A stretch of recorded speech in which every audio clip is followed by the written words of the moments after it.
Hello, everybody. Welcome back. This is episode 7 of High Street Sports. We made it all the way through week 1 of the college football season, so this train is already rolling downhill. It goes faster and faster every year. So here we are already in week 2.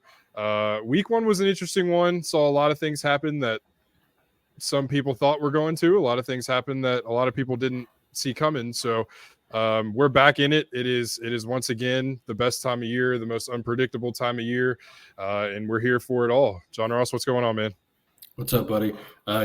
First week college football down. Fun first week. There were some fun games to watch. Not a good weekend for the teams of the purple and gold variety. All that beat, even though ECU did cover.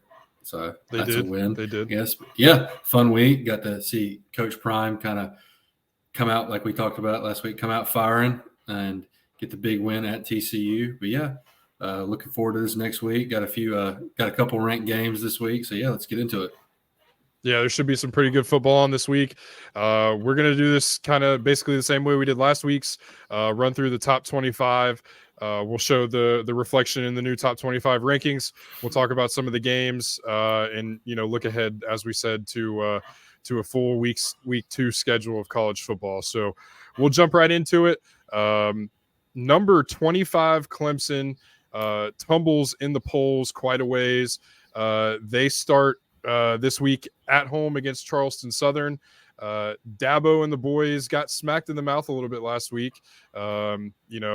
Nobody, I don't think, thought that they were going to go in there and get pummeled or anything like that by Duke the way they did. But the chips fall where they may, and they fell there. So Clemson starts 0-1 and in a very precarious position for the first time in a while. A lot of unknown there for Clemson and, the quarterback situation and kind of how that program's moving. What do you see from Clemson? What did you see last week? And what do you think about this game coming up this weekend? I mean, they should win this game. It's against Charleston Southern, but a lot of problems for Dabo and Clemson. I think my vibe around Clemson fan is they're starting to get a little bit tired of Dabo, to be honest. It seems like he's really benefited having the likes of Deshaun Watson and Trevor Lawrence at quarterback. Doesn't seem like there hasn't been really that standout player on offense from them the past few years. Especially when you look at what DJ Uiagalelei, I know they played San Jose State, but what he did, like for Oregon State this past week, he looked like a completely different QB. So yeah, a lot of problems right now in Clemson. They're not out of the hunt yet, but they got a long, long way to go, and margin for error is 0 for them going forward. But yeah, I think they win this game. There's no line for it, but they should get the win at home and look forward to. They got Florida State at home in a few weeks, so. They'll definitely be looking ahead to that one to boost their resume after the egg they laid this past Monday. Yeah, I think it was a pretty large egg. And as you alluded to, I think there are a lot of question marks around Dabo Swinney and Clemson. It comes with a certain extent that with the way that college football is changing and the way that the game is played and the way that it's recruited and NIL and all, things of that nature, there's a lot of stuff that Clemson has to figure out quickly before, the fan base and the program grows weary of Dabo and his ways. You can grandstand all you want on the fact that you're going to run your program in a traditional sense. But when it gets down to it and, you're having recruiting misses the way they are and things are going the way they are, Dabo's got to be the one to look in the mirror and say, to hell with that. And I'm going to change with college football. If you agree with it or not, you're going to get left behind if you don't. And I think you're starting to see the cracks in the foundation there with the way that he's, kind of running that program. Not a lot of schools want to, admit that they had to bow down to NIL, but in today's day and age, you have to if you're going to be competitive. And it's a money-driven league. Yeah, and you're seeing Clemson, like I said, the first cracks in the foundation show, and the way they respond, the way the team comes back from this week 1 loss, is going to say a lot about how they feel about Dabo. I think they do right the ship here and get a win against Charleston Southern, but a lot of questions in Clemson, South Carolina right now, especially after getting, handled the way they did for the most part in Durham last week. So a lot of question marks. Sorry to interrupt you. I think I saw a stat today on Twitter that I'm probably butchering the records, but I think with Brent Venables as D coordinator, Dabo was 45 and maybe 16 or 17. And then since Brent Venables left, he's 20. I don't know. I don't want to misspeak on the record, but it's not good. So yeah, it really makes you think. Like, and I've always kind of thought this about Dabo. I've never thought he's an X's and O's guy. I thought he's a very big like players coach, team motivator. So if he doesn't have those X's and O's guys around him, I don't know much about their offensive defensive coordinator right now, but you're kind of seeing what the result that yields. Yeah, and like I was telling somebody earlier, like your programs in college football that can withstand attrition from the coaching staff and withstand, decades long of being a good program, start with Alabama and Ohio State. Those are the two most consistent programs over the last 20 years. Georgia has joined the fold. Clemson thought they were there, but it's hard. It's hard when you don't adapt, and it's hard to be consistently good year in and year out the way that some of those other programs are. So we'll see what happens. Moving on, we'll skip number 24 because they're in a ranked matchup in a little bit on this list. Number 23, Texas A&M visits Miami. Texas A&M, this should be a pretty good game. Do you have a line on that? What do you think about this game coming up? Yeah, it's A&M minus 4.5 over under 51. It's actually in the Dolphins Stadium, but still a home game for Miami. A&M took care of business last week. I'm pretty sure they were minus 39. Who did they play off the top of my head? But they covered handily in that game. Yeah, against New Mexico. They look good. I mean, they're playing a bad New Mexico team. Miami, I believe they won too. But should be a good game. Definitely a big game for Miami. Mario Cristobal needs a big ranked win on his resume. So that one I'll since I think Miami will be pretty hyped up, and I think they'll cover it. I think they'll get that win down there, and what's basically going to be a home game for them. Yeah, I don't know, what to expect out of Miami in this one. It is a big game, like you said, for Mario Cristobal in that bunch down there in Miami. Texas A&M is going to have to win, pretty convincingly to rocket themselves towards SEC play. This could be a big game. Miami's not ranked, but it's a marquee matchup. That's a big program down there in Miami. So big game for Texas A&M. I'll go A&M. I do think Miami could cover in this game, but I think it might be a field goal game. I'll pick A&M in that one though. Moving on to probably the biggest name in college football as we speak. Coach Prime in his debut at Colorado went into TCU and they took care of business. I mean, I don't know, outside of a stretch in maybe the third or fourth quarter, if it ever really seemed like TCU had a chance to win that game, but Coach Prime had those boys ready to go. Shedeur looked good. That could be a scary team in Colorado this year. What do you think about that one? What do you think about their chances against Nebraska? Yeah, definitely a fun first win for Colorado and Coach Prime. Like I said, his son, Shedeur Sanders, looked amazing. I know it's early, but he's already kind of established himself in that Heisman conversation. Hopefully he can keep it going. Travis Hunter, freak of nature. What was the stat? He played over 300 snaps, had an interception, over 100 yards receiving. Did he have a touchdown? I can't remember. I don't remember if he did or not. But regardless, I mean, just a freak athlete.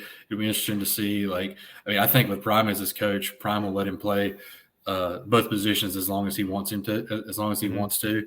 But yeah, exciting times in Boulder, Colorado right now. And Dylan Edwards, the true freshman running back for them too, looked really good. Got that game-winning touchdown on the 4th and 2.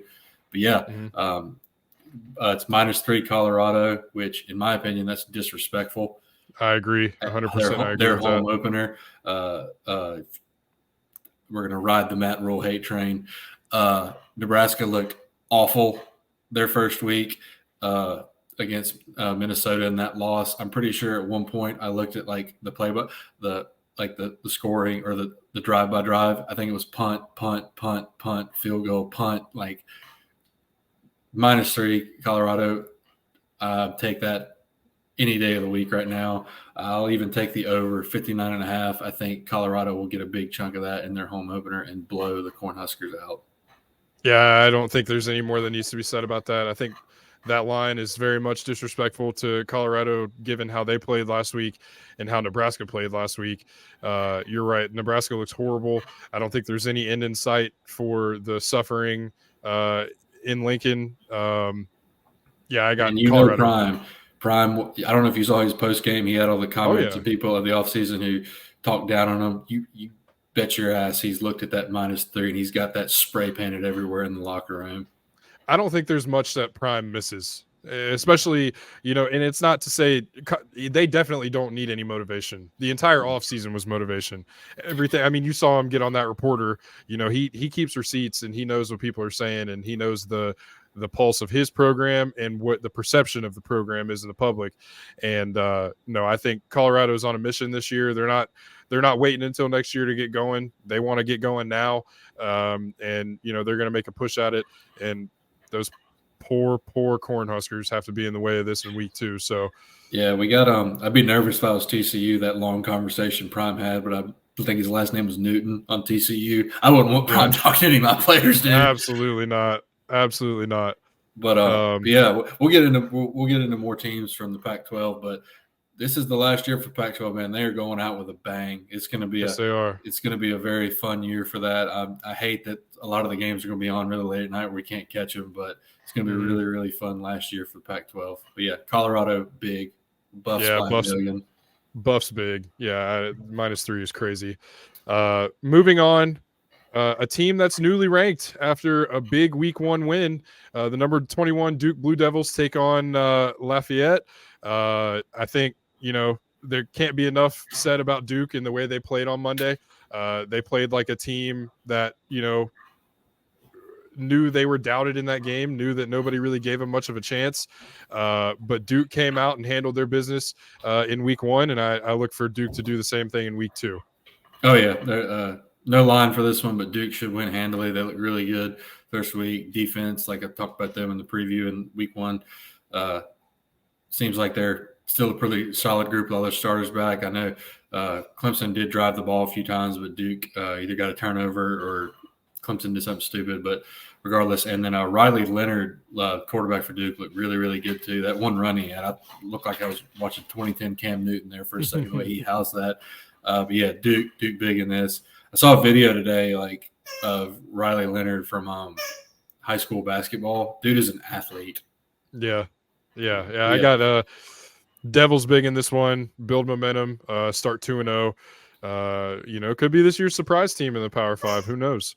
Outside of Colorado, obviously, but Duke looked good, and I have them to start the season 2-0 against Lafayette this weekend.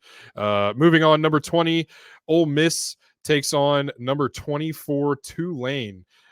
Big game coming to New Orleans. Ole Miss brings in a ranked squad into New Orleans, and they look to take on a Tulane team that turned heads last year, and they continue to try to do the same thing this year.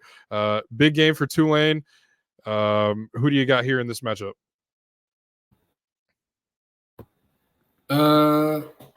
Line is Ole Miss. Where is it at? Ole Miss -7.5, over under 67. Ole Miss, they played Mercer week 1. They won 73-3 or 7, something like that. Offense looked really good, like we expect from a Lane Kiffin team. Tulane week 1, they beat South Alabama 38-17, so they covered that one after we talked about the disrespectful line in that first one. Michael Pratt had 4 touchdowns. But yeah, I'm going to take the Wave in this one. Being at home, I think they're going to be fired up. We've seen that they can handle the big teams, as evident by the Sugar Bowl last year. But yeah, I'm gonna take the Wave in this one. I do think it'll be a field goal game. I got Wave winning on a game-winning field goal.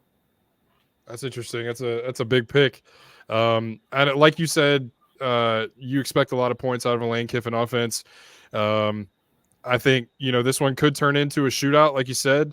However, I think Tulane proved that they can play with the big boys last year, but I think Ole Miss might have too many athletes for them. I think Ole Miss runs away from them late in the fourth quarter.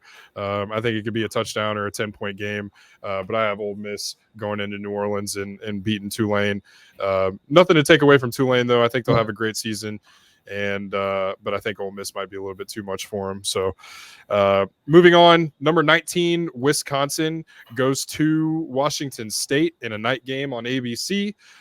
Luke Fickell's first taste at the prime time with the Badgers. What do you think about this matchup? Wisconsin going to Washington State. Yeah, the line is Wisconsin -6, over under 58.5. I'll take the Badgers in this one. I think they will cover too. Don't know too much about Washington State. I know they won their first game last week. They typically have a pretty solid team out there in the Pac-12, but yeah, Wisconsin, kind of a slow start against Buffalo last week, but offense got into a groove. That run game, Braylon Allen, and I can't think of the other running back's name. Chez Mellusi.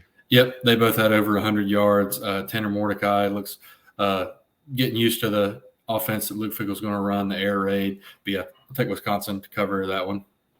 Yeah, I got Wisconsin as well. Like you said, good running backs. Quarterback looked okay in the second half of that game. I think, everybody's getting used to Coach Fick still, but I think Wisconsin goes out west and grabs a pretty sizable victory against Washington State. So I got the Badgers in that one. Moving on, number 18, Oklahoma versus SMU. Oklahoma is, like we said last week, a team that has a lot to play for. SMU, no small name, might be unranked this year, but no small name there. Oklahoma versus SMU, what do you think? Oh, yeah, Oklahoma -15.5, over under 68.5. I'll take the Sooners in that one. I don't think they'll cover, though. I think very most they'll win by 2 touchdowns. SMU is a pretty good team. I mentioned them as one of my group of 5 teams to watch in the preview. They won their first week game. Oklahoma, I think we talked about in the week 1 preview. I said if I'm a Sooners fan, they need to cover against Arkansas State, and they doubled what the line was. They won the line, I think, was 35.5, and they won 73-0. So big win for the Sooners in week 1. I think they'll keep it going this week against the Mustangs. Yeah, I agree. What was that line again for this one? It is 15.5 Sooners. Yeah, I think Oklahoma absolutely demolishes that. They might double that one.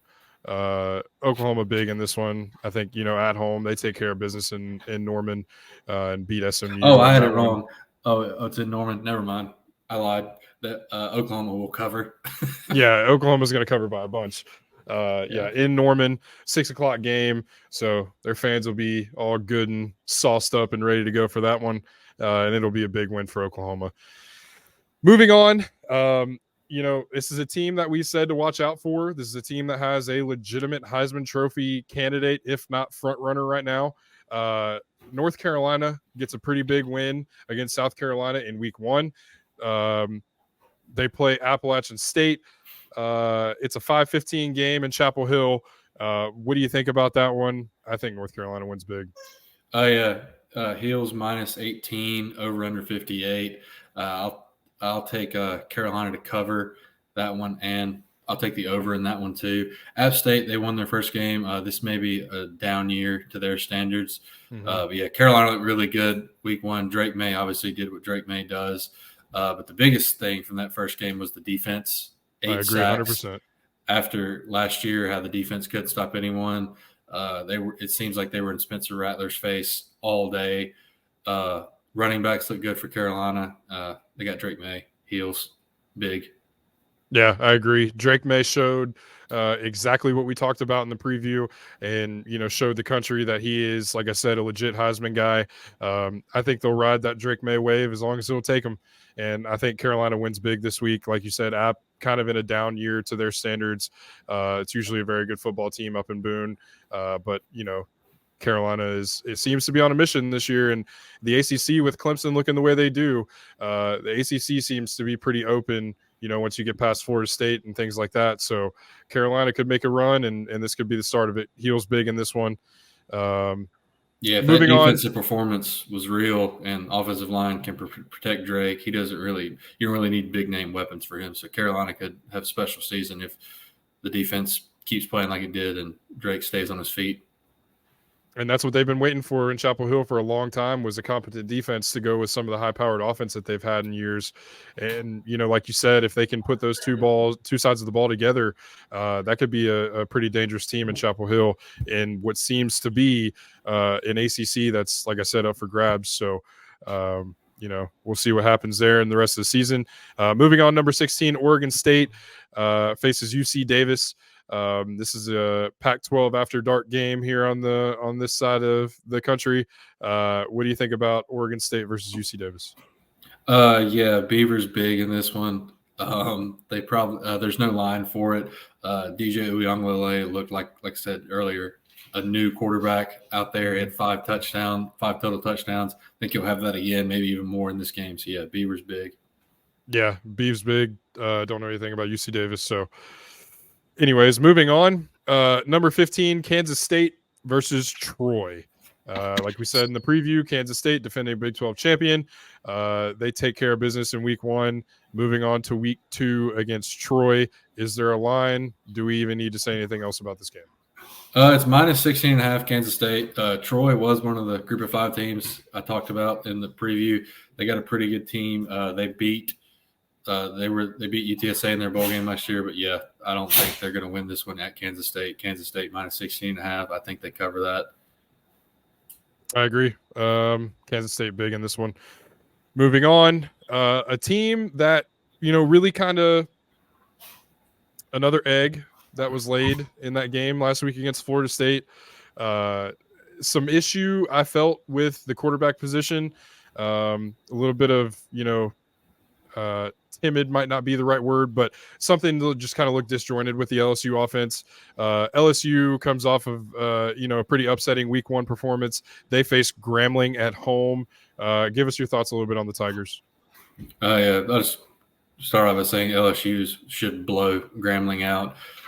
Hopefully somewhat of a get-right game. But, yeah, not a great performance in the second half of the Tigers against Florida State. The Wheels is about as bad of a second half as you could play. A lot of issues went into it.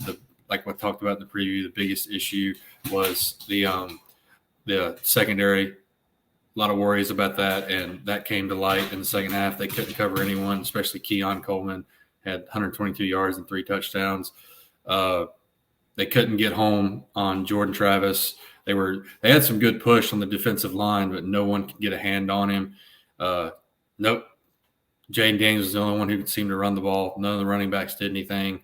The receivers kind of didn't seem like they were in sync with Jaden either. And one of the biggest things that I noticed was about a little bit into the third period, I was like, is Harold Perkins playing? Mm-hmm. Like, you didn't hear his name, and I found it like I get they're trying to make him like a linebacker, but the dude is a menace rushing the passer. You got to put him in a situation where he can do what he does best, and he only rushed the passer 7 times. But yeah, all that to say, LSU's got a lot of questions. Unfortunately, leaving that Florida State with a lot more questions than answers. I do think it can still be a very good season for them. College football playoff, door isn't slammed shut, but the margin for error is 0, and they got to start this weekend against Grambling and get a really big win and move on to next week at Mississippi State. Yeah, absolutely. I think, everything you said there is correct. And that is an interesting thing. When you've got a player as dominant as Harold Perkins is, you would think that you would just, throw him out on the field and let him do what he does best and really get after it, especially after the season that he had last year and kind of the expectation that was around him. But, like you said, this is a perfect opportunity, a get-back game to kind of get LSU pointed in that right direction, get their first win of the season, and move on to next week. So LSU in a landslide in this one. Having Mason Smith back going forward will be a big help. Because I don't know if you noticed it, but Mekhi Wingo, who I talked about, he was blowing up his assignment every play, but he fortunately couldn't get home on Jordan Travis. Having Mason Smith back will help. And if I'm Brian Kelly, I don't know what they're trying to do with Harold Perkins, but I would drop Greg Penn, who is a safety down at linebacker. And, you could put Harold back there every now and then, have him spy running quarterback, but he needs to be rushing the passer. Like, Yeah, it's very, think there his might have game been a to me little. is very reminiscent of Micah Parsons to me. Yeah, yeah. And I know Micah's a linebacker, but the dude is at his best when he's rushing the quarterback. Yeah, I think, that might have been a classic case of the LSU coaching staff kind of, out coaching themselves or out game planning Overthinking. themselves. Yeah, just when you get out there and it comes down to it, let your dudes go be dudes and let them go do what they need to do to win the game. And if I'm Brian Positionless Kelly and football isn't bad. no, but when you have somebody, like I said, as dominant as Harold Perkins, you got to let him go be dominant. And when you put him in a position where that game against Florida State is not the game to try something new. That's the game that you let him go. You let him go do what he's got to do and go get pressure on the quarterback. And, like I said, hopefully LSU kind of keeps it simple and gets back to business this week. It's going to be a big win for LSU in Baton Rouge. Moving on, number 13, Oregon at Texas Tech. Is this a trap game for Oregon, or are they going to win comfortably, do you think? It's Oregon minus 6.5, over under 69. I don't know much about Texas Tech. They won their first game. Possibly a trap game, but I know Oregon played Portland State week 1, but they scored 81 points.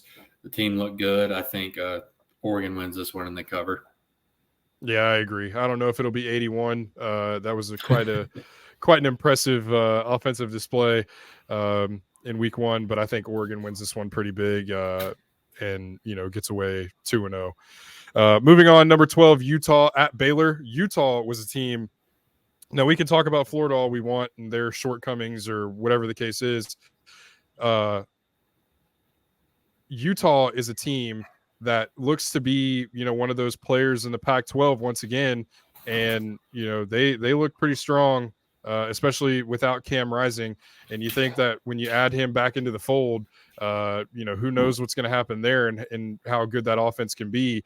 But Utah plays Baylor. They're at Baylor, who lost an incredibly disappointing game in week 1. But number 12 Utah at Baylor. I think Utah is a big winner in this one. I don't think there's much more to say about it. Yes, minus 8 Utah, over under 47. I'll take Utah to cover on that one. Like you said, big loss for Baylor week 1 at home too against Texas State. Utah, the defense looked really, really good against Florida. Offense did just enough without Cam Rising. Is he back this week or? I'm not sure. I didn't look too deep into that, but he could be, but I don't know. But yeah, regardless, Utah big. That looks like they got some playmakers on the outside, especially the one dude. I don't know if you saw, caught the first touchdown pass of the game. His name is Money Banks. I did see that. That's an incredible name. Yeah, but yeah, Utes big in this one. Yeah, Utes by a lot. Moving on into the top 10, Notre Dame at NC State. NC State didn't look incredible in their week 1 victory, only a 24-14 victory over UConn.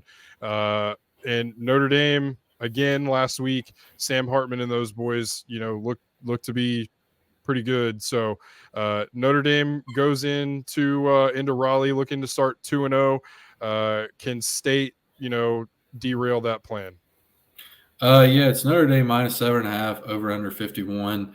I'll definitely take the under on that one. I do think Notre Dame wins. I'll take them to cover too. I'll take them to win by at least 10. I think Sam Hartman is just going to be too much for NC State.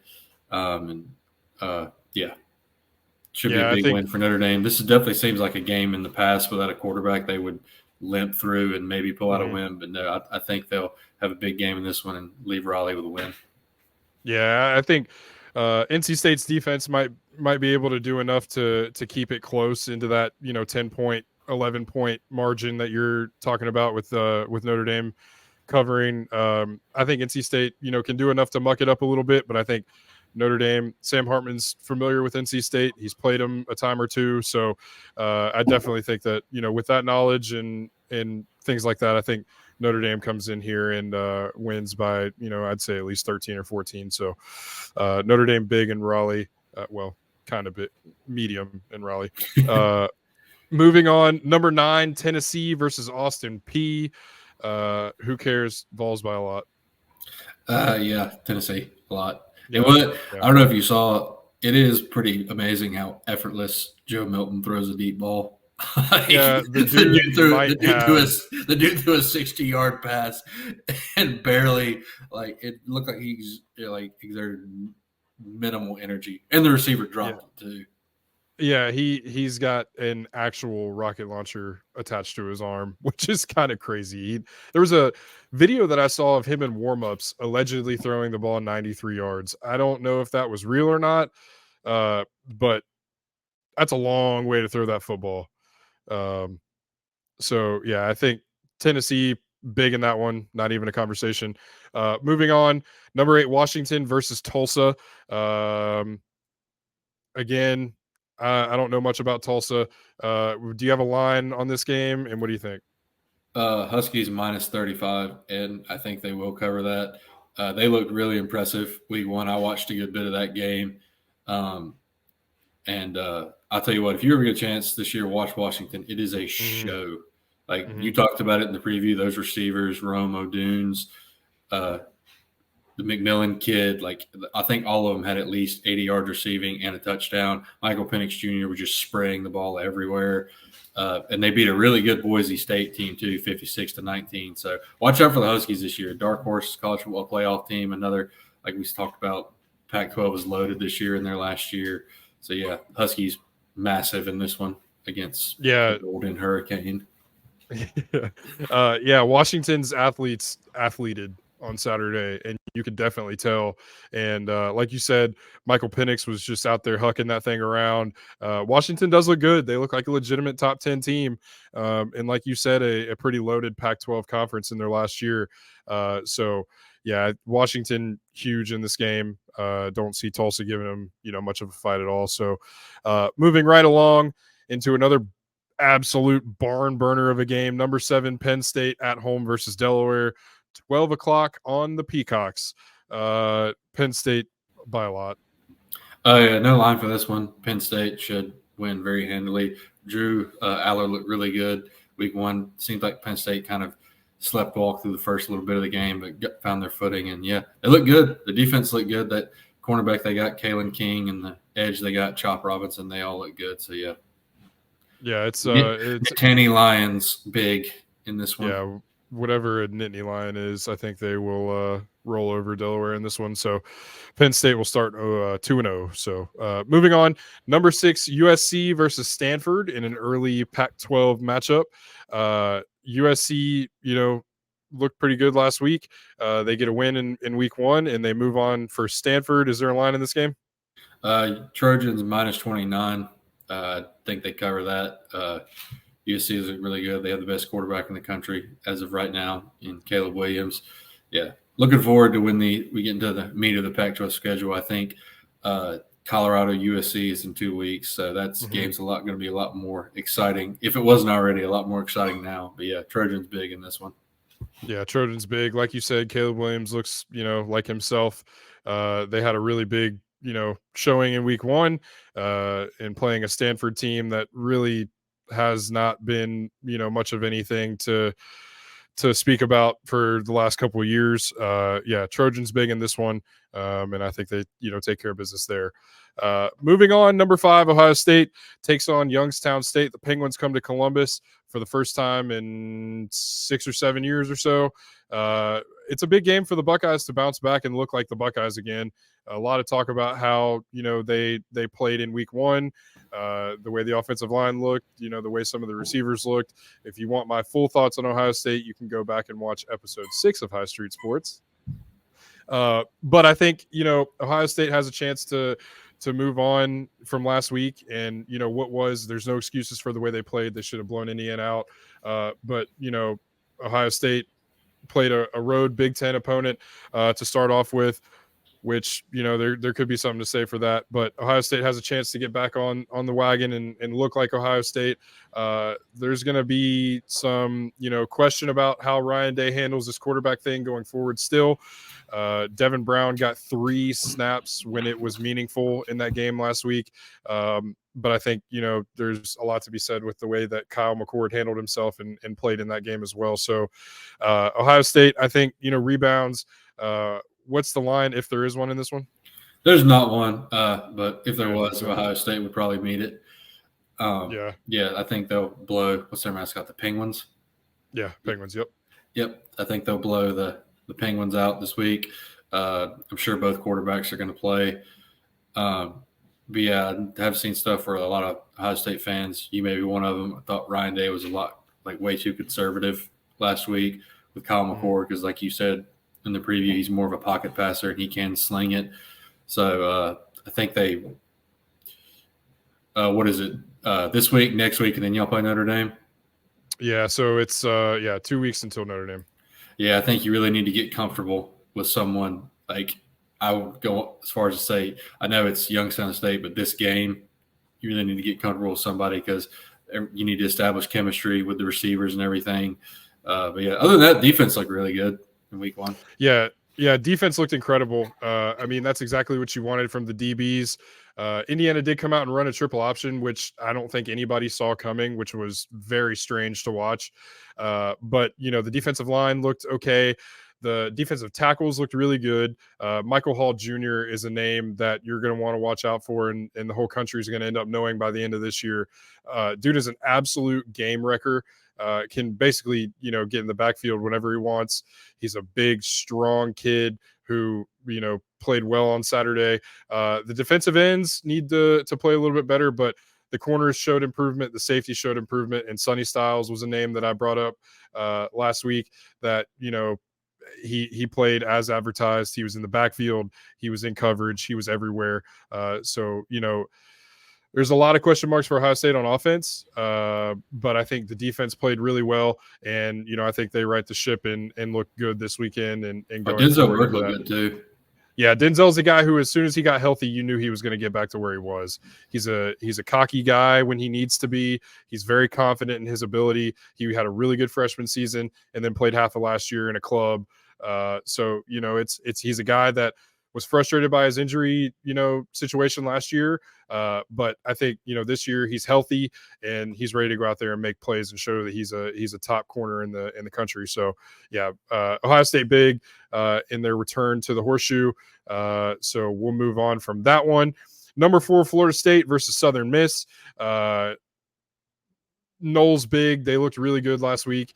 And they look like they're going to make me eat my words.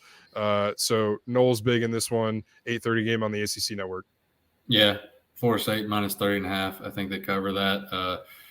I talked a lot about what went wrong for LSU in that the game this past Sunday, but all that say, Florida State looked really, really good. Jordan Travis is – you can tell he's been in school for 6-7 years because he has full command of that offense.